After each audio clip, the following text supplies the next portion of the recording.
Okay, these are the main attractions. These are ribeye steaks. I got them at my local butcher's market. One thing that I do to my steaks that I've not seen other people do, you can find thousands of recipes for steak as far as marination and all those things on the web. My logic is that whenever you are cooking ribs, for example, and you want that really nice bark, what they call a bark, is the outside coating. It's nice and crispy after it gets off the smoker. Well, a lot of people put mustard, and some people will put a mixture of brown sugar or honey, but I like to use mustard.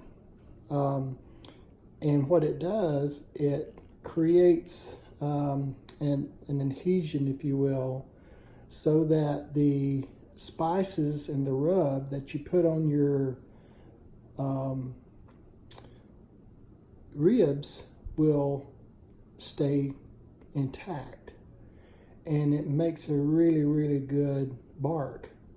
So I thought, I'm going to try that on my steak.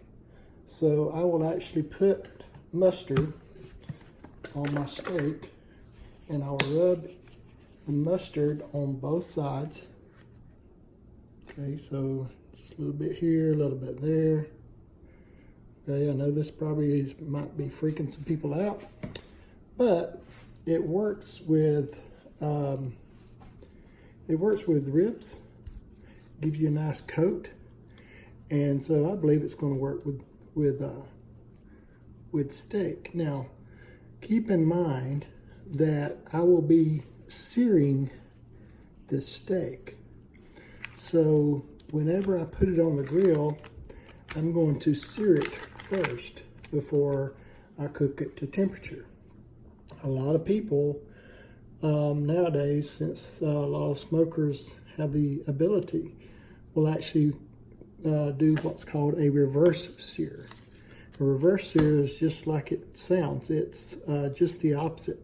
So with reverse sear, you cook your steak to temperature, well, almost to temperature, and then you put it on sear. And so the searing takes place as the last step, not the first step. Because I am using this method, I'm going to go ahead and sear mine first before I let it cook to temperature. That way, with reverse searing, you're always taking a chance that you may overcook your steak, because it may be done, or it may be 195 degrees and it's still not seared. So in order to sear, you have to have a open flame or a very, very, very hot cast iron skillet. So with that, I then put on this, it's simply a salt and pepper steak seasoning I get from the butcher's market, which is right down the street from me. So I'm going to take that baby, and it's mostly salt and pepper.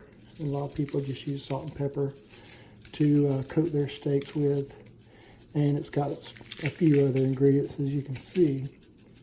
But this is what I'm going to do. I'm going to try it out and see how it turns out. I'll do both sides. And then when I get ready to cook them, I will show you what they look like. Now, you notice this pink paper. This pink paper is called pink butcher's paper. I love it. A lot of people, when they cook or they smoke, they wrap their cook in aluminum foil. And some people swear by aluminum foil. Some people swear by the pink butcher's paper.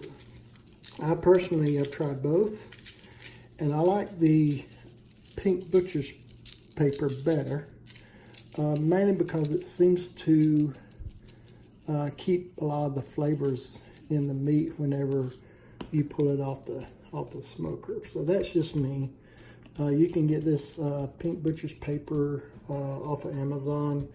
Make sure it's not waxed. because you don't want wax in your smoker. And so